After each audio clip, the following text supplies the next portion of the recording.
तो यहां पर 36 जिले हैं, तो एक डीएम एक सीट, एक डीएम एक हारी हुई सीट जिता कर देगा। इनका पिछले साल का फार्मूला था। अब की बार इनका नया फार्मूला है,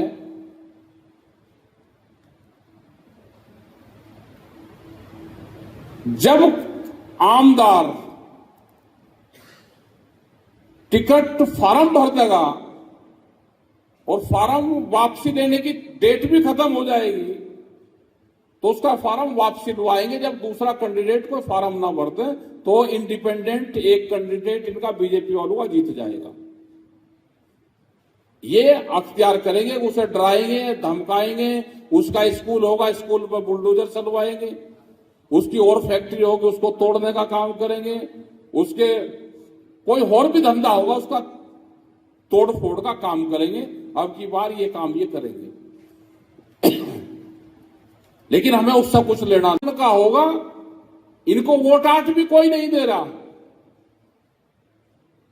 ये भ्रम में होके जी जीत रहे यही, इनको वोट कोई नहीं देता। हमने इसका ट्रायल लिया है पिछली बार विधानसभा के चुनाव में उत्तर प्रदेश में। हमको पता चल गया था कि कहां से ये वोट की चोरी करते हैं। तो जब गिनती होती थे, जो कुछ चोरी चारी हो गिनती के टाइम पे होती है।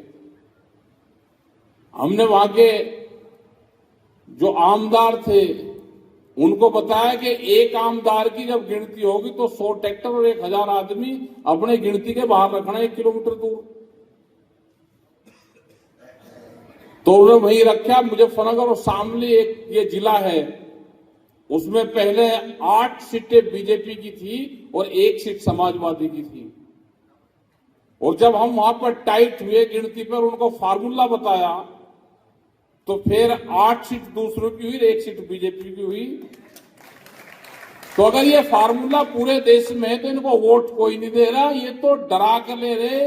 ये जालसाज भी हैं, ये बेईमान भी हैं और ये तानाशाह भी हैं। ये हर फार्मूला अख्तियार करते हैं। जो आमदार और खासदार का चुनाव लड़ेगा, अब की बार इनका नया फार्मूला चलेगा। तो दिल्ली ऊंचा सुनती है और डरती भी है। उसको डराने वाला चाहिए। वह ऊंचा भी सुनती है और डरती भी है, उसको डराना वाला चाहिए। एक बार तो संघर्ष होगा। आपको वहां आने की इतनी जरूरत नहीं कि आप वहां पे 20,000 आदमी वहां पे आ जाओ। जब वहां पे आवाज दे आंदोलन शुरू हो तो आप सड़कों पे यहां जरूर निकल जाना। जितनी भी बाउंड्री वाला आप देखोगे गांव में, सड़क के हाईवे के नजदीक, वो सब व्यापारियों ने खरीद ली। सारी जमीन व्यापारियों के पास में है। उनका टारगेट है 47 तक इस देश के किसान की बहुत जमीन व्यापारियों के पास में चली जाएगी। नए नए प्रोजेक्ट निकल रहे, हाईवे बन रहे, इंडस्ट्रीज जोन बन रहे नए। किसान की जो पट्टे की जमीन है वो पट्टे कैंसिल कर रही सरकार। हाईवे निकल रहे तो सर्किल रेट का 4 गुना भी नहीं दे रहे। सर्किल रेट 2013 के बाद में बढ़ा ही नहीं। हम बहुत जगह सरकारों को चिट्ठी लिखते हैं, अधिकारियों से बातचीत करते हैं। एक सड़क बन रही है, बिल्डिंग बनी, अधिग्रहण हो गया, एक इंडस्ट्री लगी, इसमें गिट्टी लगेगी, स्टील लगेगा, लोहा लगेगा, लेबर लगेगा, इंजीनियर लगेंगे, मिस्त्री लगेंगे, सब बाजार भाव पाएंगे।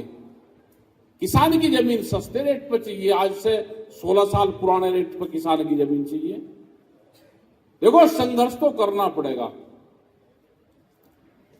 नहीं तो दबाने का काम करेंगे। वो चाहे भूमि अधिग्रहण का इश्यू हो, वो चाहे बिजली अमेंडमेंट का इश्यू हो,